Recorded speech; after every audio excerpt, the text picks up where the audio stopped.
What's up? A lot different view from a Camaro or a guitar. We got a 2003 Jeep Grand Cherokee. We're gonna replace the fuel pump on it. I put a pressure test on it. It was getting 45 at an idle. The car runs beautiful, like in the city. As soon as you get on the highway, there's just hesitations and stumbles, and it doesn't want to go. And then you come off the highway and you start driving around city, and it's back to normal and it's perfect. So we're thinking that the pump is suspect because he's also having a problem with when he fills up his tank. He's not getting an accurate reading. We've replaced the crankshaft position sensor, camshaft position sensor, throttle position sensor, coil pack. We put new plugs in, redid all the grounds, redid all the ground straps. Aside from the oxygen sensors, we haven't touched that yet or looked at the cat, but it seems to be going pump. So like I say, it drives beautifully around the city. As soon as you want to put a load on it and you're demanding more power and more gas, we have a hesitation and a stumble and a buck, and we're gonna just swap out the tank. But we're gonna do it different. We're gonna do it just hack and pack. We're gonna cut a hole in the bottom of the spare tire sump there, and we're gonna access it from there. He doesn't care. He's gonna patch it up later. We'll put some foil tape over the hole after we're done. And but we're gonna cut a hole. We've located it. It's like kind of right over here in this area. So we're gonna drill some holes, and I'm gonna get a body saw that's not gonna make sparks, and we're gonna cut it out. So I'll be back in a bit. All right, we got it kind of scratched out, more or less. Just gonna cut a big swatch out and just drill one hole. I'm gonna take the body saw and just go around. There's a frame rail in there. I drilled an actual second hole, but I came right up on top of the frame rail. So I'm just gonna go nice and slow and just work our way around and just take our time. Body saw.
The how not to do continues. Just got a pry bar and a rubber mallet. I'm just hitting the tabs here in a counterclockwise position, and it's loosening up. We blew all this out and we vacuumed everything, so there's no worry about anything in the surrounding part of the tank. Going bye-bye. So I'm just going to keep working my way around slowly.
Alright, we're going to remove the old pump. What I did was I just cut the wires off the old pump, and we're going to pull them through and disconnect them, but we're going to use those wires. Justin came up with this idea. We're going to hook it onto this and we're going to snake it through using the old wiring.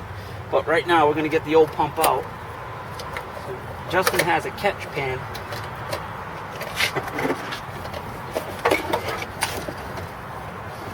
Somewhere in here.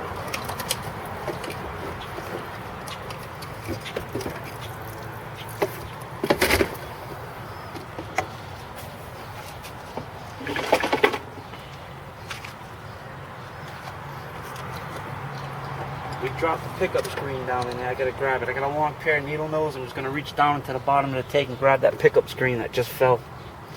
So we don't need the new gasket, the old gasket, so we'll pull this one out and take the new one and insert it. It's got a shoulder on it, so it's gonna stop.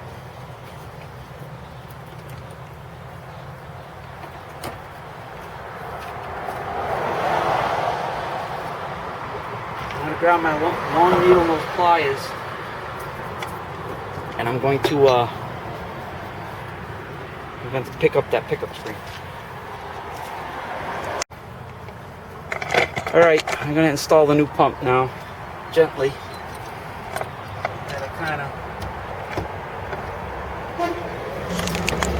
Hello, who's that?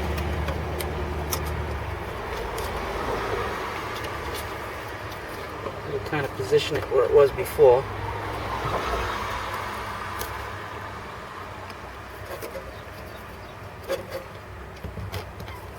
And push it in.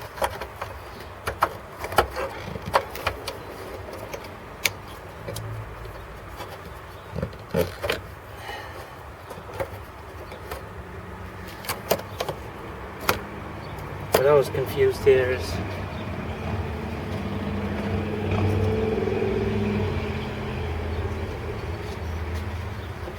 we're going to put it back the way it was. It was yellow. Supply, so the yellow and this coating is not right. Did you take this off? Justin? Huh? Did you take this off? No. So this is not right, the way they had this coating. This pretty much, this is the way it went in.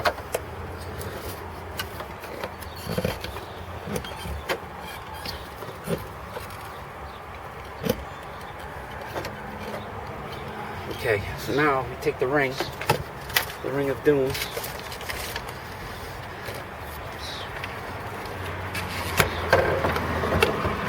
Just gonna get it started. The line's out of the way.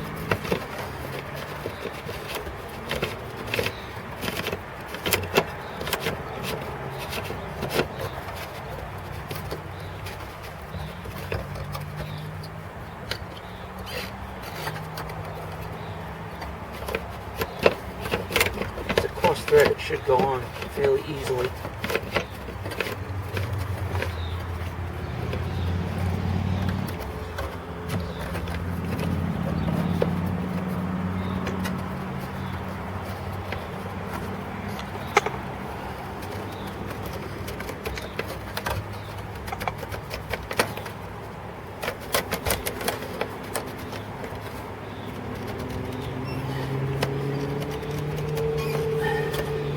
Alright, so it's just a matter of following this down.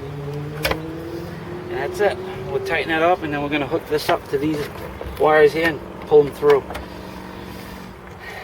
And back in a bit.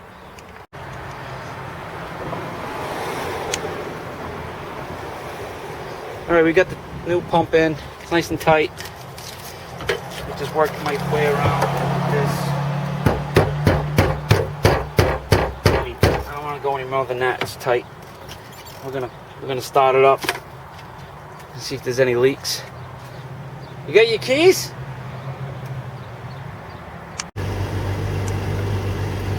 All right, the Jeep's running. No leaks.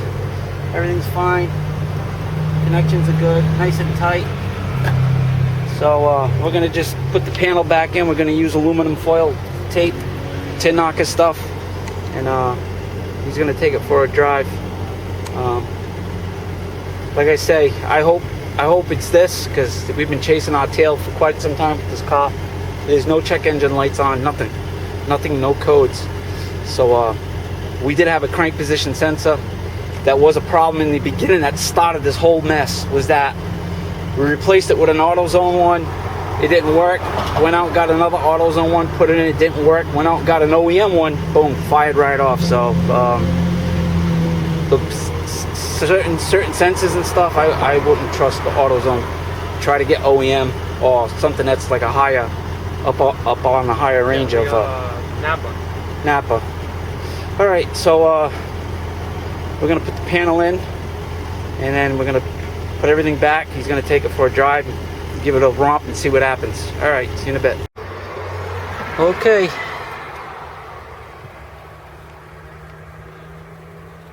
What did we do?